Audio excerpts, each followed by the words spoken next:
Hi, I'm Glen Lubbert, founder of Stamina Lab. And in this special video, I speak with co-founder and chief program architect, Dr. Deborah Teplow, on what we do when we keep trying to do something that we want to stop doing, like not eating the ice cream or not drinking wine or not eating that pie, all these things that we've heard from our clients and from ourselves. And what we should do instead, we explore the topic of that nobody's perfect and nobody even does their problems perfectly. So Dr. Teplow explains what that means, and we have a fun conversation about how to explore that. So listen in. So nobody's perfect. We don't even do our problems perfectly. Deborah, what does this mean? Oh, I love this. Yeah, everybody, we throw around that phrase, well, nobody's perfect. Well, nobody's perfect, especially when we make mistakes. The flip side of nobody's perfect is nobody does their problem perfectly, as you said. And what does that mean? It means that sometimes our problems aren't as severe as at other times. Sometimes they don't start as soon. Sometimes they don't last as long. Maybe sometimes they don't have as much impact or effect. So that really is key to behavior change. It's when we're thinking of a challenge that we have, then one trick is to remember, oh, nobody's perfect. I don't even do this problem perfectly. When does it not happen? Or when is it happening so severely? Go through that list. When does it not last as long? When does it not start as soon? When isn't as troublesome? Because that will already tell you and give you clues as to what's working for you. Yeah, I love that's about, nobody's perfect. And you're like, oh yeah, nobody's perfect. But it really is a positive in that regards because you are able um, to look at those instances and times when you aren't doing it or doing it less Exactly. to figure out. It's because I know when we're trying to do, when you're trying to change something, particularly when you're trying to stop doing something, not trying to like build something, you're trying to just stop doing something, that wanting to have that, it's hard and you do it, you still do it sometimes, and it's not really maybe an all or nothing strategy, but still, so I know we had a client recently had who was struggling because they were eating pie. They had a slice of pie and then Mhm. because they're trying to reduce their sugar intake, like which we all have to do. Or having ice cream in the evening or something like that, or even wine. The all those things that we find pleasure in. But then you have it. Then you have that guilt, the shame that I did it, and why do I keep doing this? Why do I keep doing this? And then you're just beating yourself up, and that's just creating such a roadblock to actually changing. And this kind of gives a little bit of gives a little bit of hope, I think. Absolutely. Totally hope building. And and also reinforces our effectiveness and our capacity to change. And I love what you said about why do I keep doing this? And the question is, well, wait, why am I not doing it? I keep doing it a certain ways, but I may not do it exactly the same way every time. And I think you mentioned we're talking about looking for exceptions to when the problem doesn't happen, and then you use the word instances. So I'd like to talk about both of those, exceptions and instances, because Different. in this nobody's perfect, they both figure in. And I think that the more you understand and appreciate the difference, the easier it will be to use this principle of nobody's perfect and the strategies behind it. So the first strategy is look for exceptions. When is the problem not happening? And I promise you, nobody's perfect. You don't do your problem perfectly. And I was working with a faith-based organization one time, and they were talking about helping their congregants stop smoking. Most had stopped, but some were still puffing away. How'd they stop? Because these are chain smokers. Nothing works. And, frankly, we don't even have any hope that they'll stop smoking. And I asked a very simple question. What do they do when they go to church? Are they smoking then? And well, and the leaders looked at me and said, well, of course not. You can't smoke in church. Oh, you can't? No. Well, how do they manage not to smoke in church? Or do they go to the movies? Well, yeah, sometimes. We have that local movie theater a lot of us go to, Friday, Saturday nights. Okay, well, do they smoke there? Well, no, you're not allowed to. How do they manage not to smoke? And so looking for those kinds of exceptions, of course, though I think those put it in black and white. But if you ask yourself, you know, when are times when I'm not doing that behavior? And That that's, will, that's exception. That's exceptions. right, exactly. That's exceptions. Now, instances are something different. And it's related to what you said about how do I stop doing this behavior? Part of stopping behavior is knowing what you want to do instead of the behavior. Because we like this story. We talk about the pie. There's a pie story. Don't eat pie. Don't eat pie. Don't eat pie. It's sitting on your cup in your fridge. Let's say it's lemon meringue pie, and don't You eat. like lemon meringue? Is that your favorite? No, not at all. Not at all. But it's a good place to put it in the fridge, right? Instead of right on your counter, it's in the fridge. And even though it's in the fridge, you say, don't eat pie, don't eat pie. Your brain has never tasted don't. It doesn't smell don't. It's never felt don't. It doesn't know the texture of don't, but it does know, and with all five senses, how wonderful lemon meringue pie is. So every time you're saying don't, it's saying pie, pie, pie. And you end up eating pie. This feeling So when you say that and you say don't eat the pie, it's just feeling all those senses of that pie every time you say that. exactly, you're just That's reinforcing it. so self-defeating. Exactly. Or your ice cream, Yeah. don't eat the whole container. Don't eat the whole container. Well, and those eat, and maybe you're programming a little bit, whole container. So it's really important when you're trying to break a habit or avoid a behavior is to know what you want to do instead. And so then we know we have our exceptions. When are we not doing the behavior? But we also have to know what our destination is. What do we want to be doing instead? And what will the result be? So if it's I don't want to smoke, what do I want to do instead? And as funny as it said, I have a son who was vaping and he wanted to stop vaping. He said, we're going to have no Juul July. And then he and his buddies weren't going to Juul in July. And I said, well, Juul is what is a vaping yeah, thing? yeah, Juul is a vaping thing. Yeah. And so I said, well, what are you going to do instead? He said, like, what am I going to do instead? Yeah, if you're not vaping, what are you doing? He said, I'll breathe oxygen. Oh, okay. And so then they had No Jewel July, breathe oxygen. And he haven't even had a t-shirt on it. And he told me that once he was in a store and he really got a craving, he looked down at his t-shirt, breathe oxygen. He went outside and breathed oxygen. So when we're trying to change our behavior, get rid of bad behavior, number one, know what you want instead. So how does this relate to that big nobody's perfect picture? You're looking for exceptions and you're looking for instances when your desired outcome is present in your life. So you're looking for when are those times when it's easy to breathe oxygen, or when are those times when it's easy to eat a carrot stick instead of the pie, or when it's been easier for you to exert some control over your portions and eat your quarter of a cup or half a cup of ice cream. Well, it's really easy after I've done XYZ. Find out what that is. So the nobody's perfect is nobody does their problem perfectly. You're looking for exceptions when the problem doesn't happen or doesn't happen so severely, etc. And you're looking for instances when your desired outcome is present.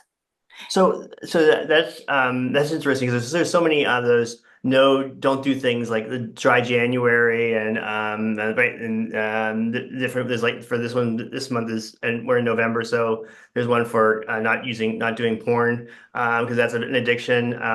And but just saying I'm not going to do that for the month isn't is And then we also have that for our New Year's resolutions too, like where I'm not going to do that. And so that's just really not, it's setting you up almost for failure because you're saying the don't thing, and all you're doing is experiencing the thing in your head every single time. That's really going to be helpful to hear that. It's like, okay, why I need an instead I need I love the air thing, but air's still free for now. So that's um Yeah.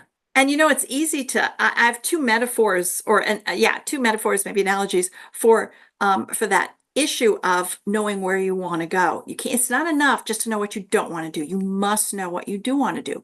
And here are the two analogies. Go into a restaurant, the server comes up to you and says, "What do you want?" You look at the menu and say, "Oh, see your specials, mushrooms." No way, I can't do mushrooms. I'm allergic to them. Okay, you're looking down. And what's your soup of the day? Soup of the day is broccoli. I hate broccoli. Okay, what can I get you? Oh man, I see you have those onion blossoms deep fried. I love those, but my doctor will kill me if I eat them. Okay, what hmm. is the server going to bring you if you don't tell them what you want? Hmm. Similarly, hop into a taxi. Where are they going to take you? Don't take me that way. Don't go there. I already went to that park yesterday for a run. And I already went there to do some shopping. So don't take me there. Where are they taking you? You must have a destination. And to I, add to that, what's the difference arriving at that destination will make for you? all right, I need to tell the cab driver where I need to go, and I need Yeah, to chat him up and tell him why I want to go there. Um, exactly. I'll get a better star on my Uber star because I told him, I chatted with him on why I wanted to go there. Um, Exactly. but I was said before too is like with that guilt of doing it is like why do I keep doing this? Um, and the natural thing is to just try to figure out why I keep doing it. Like what's causing this? That's the feels like a natural progression to that question that you're going to ask yourself. Damn, why do I keep doing this and beating myself up? And then Yeah, well, good luck with figuring that out. Human beings are so complex, and we think if we understand how the problem evolved, its root cause, etc., we'll somehow fix it. And what we know, um, and what I think solution focused practice, the evidence-based practice, what it I think articulates so well is how problems are solutions aren't necessarily related to the problem. Now that sounds ridiculous. Um, and I have a personal example that's super simple, and it was so surprising. My messy office. I've struggled many times to clean it up. People have given me, 101 solutions for how to clean the messy office. When does it happen? Why does it happen? I've tried every tiny habit, atomic habits, etc. Doesn't work. And then I had a conversation with a teenager who was learning how to coach, and he took me through my vision, the instance. What would my life be like? What would I be doing? What would I be experiencing when things are just right in my office? How would I notice that my office was just the way I wanted it? And my answer was it had nothing to do with my messy desk or the messy office. It had to do with cleaning up the corner of my office, which looks out into the trees, and having an easy chair there so that my mother, who had been living with us, could sit there and read her book and look at the TV. I mean, look at the trees, and I could be working and we could be in each other's presence, enjoying each other's company. But she's doing her reading and I'm doing my work. And I can tell you, if I asked a million people the solution for my messy office, nobody would have thought of that. I didn't even think about it, but it was thinking, what difference will it make? So I said, okay, I want to have my clean office. Well, what difference will it make? Then I realized, so do I have to have a clean office? No. Do I have to have a place to put the chair for my mom? Yes. And that was really paradigm shifting for me to have experienced that. And then I hope it makes sense to you and everybody else. I tell the story too, and is a kind of inspiration in terms of how you think about your problems, the solutions, where you ultimately want to go. So, final words. What's one thing if you suggest to someone who is just starting to figure out this and wanting to there's something they've been saying, don't do this, don't do this, don't do this. What they got that they know that. what's the first thing you tell them just to do to start um to get to that paradigm shift, to start telling that cab driver what to do, or the waiter what to do, or where you want to go? Yeah, it's such a great question. I have hard time. There are two things. One is ask what do you want to do instead, and that is the behavior of the strategy. That's Or where kind of you want to go in the car, when yeah, the where do you want to go?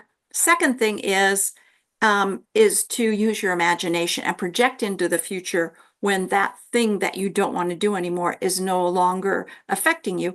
And suppose that somehow that problem resolved, how would I notice? How would I notice? What difference would it make to me? And the difference is how we get to our values. The what would I be doing instead is the behavior. And so okay. ultimately, go ahead. So yeah, so I was gonna say, so you okay, I've done that. I guess I have my destination. At the very least, I have my destination where I want to go. Okay, so like I told the cab driver where I want to go. I want to go and uh not to eat the carrots and not the pie we said, or and but then 2 days later I eat the pie again. Um, so I did do this picture and I have the thing, but I also then went and had that pie again and again, and I come back to that piece. What what's the is that going back part that's I think is the struggle, because you're not going to get it perfect the first time, even if you do that, paint that whole picture. Right, then ask yourself what kept you from eating the pie the first day? What kept you from, how did you manage? What were the skills, the internal resources you used to stop yourself from eating the entire pie?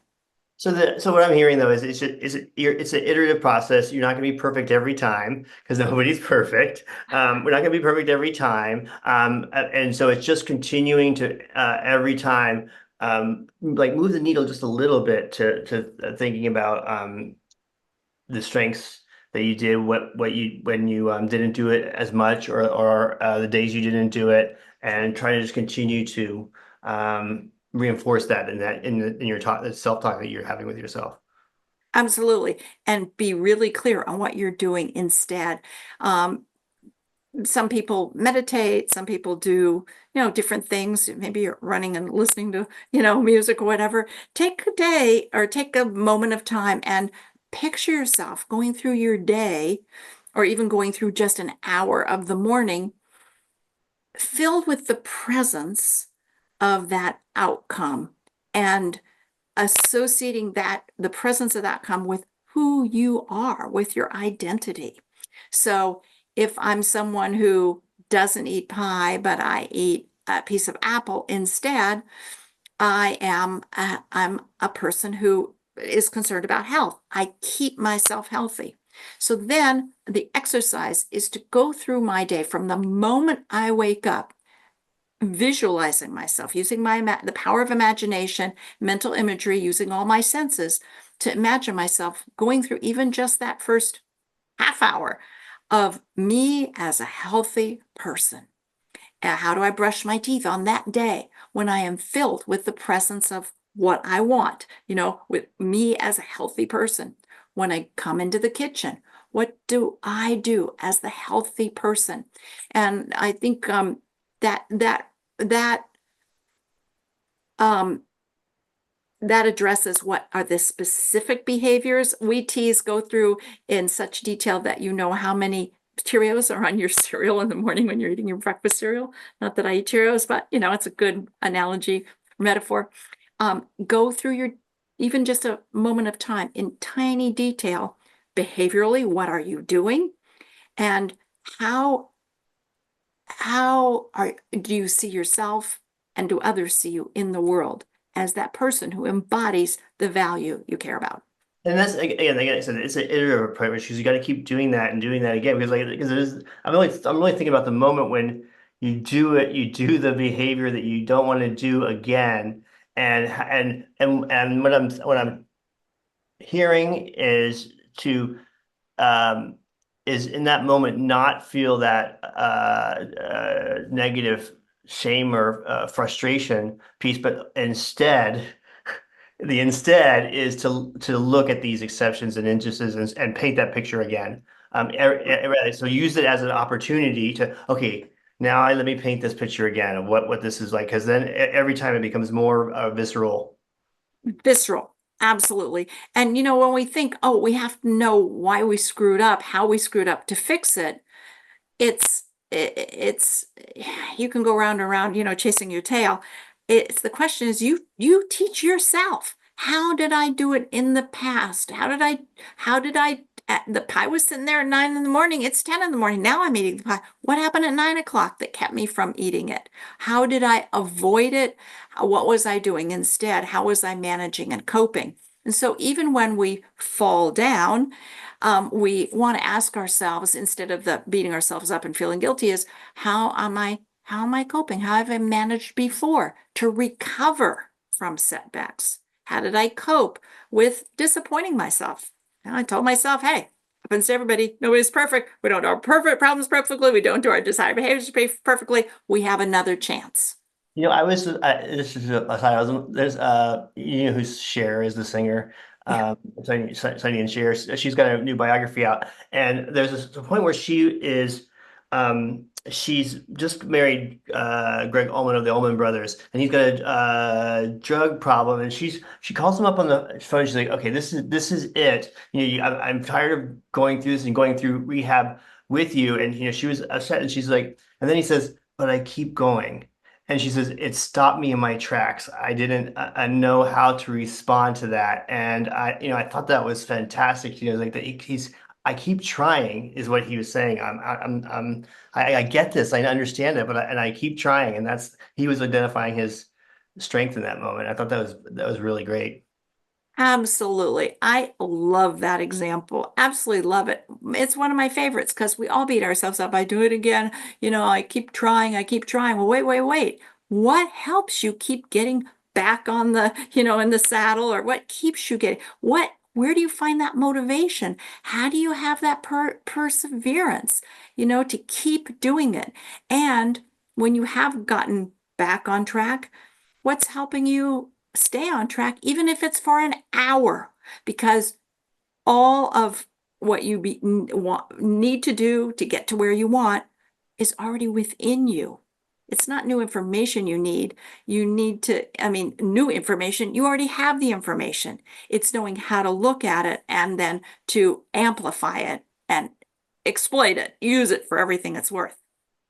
Excellent. I think it's a fantastic phrase for us to wrap up. If you have any questions, please reach out to us at staminalab.io. And remember, you are your own lab, you are your own experiment, and you are your own best coach. Thank you.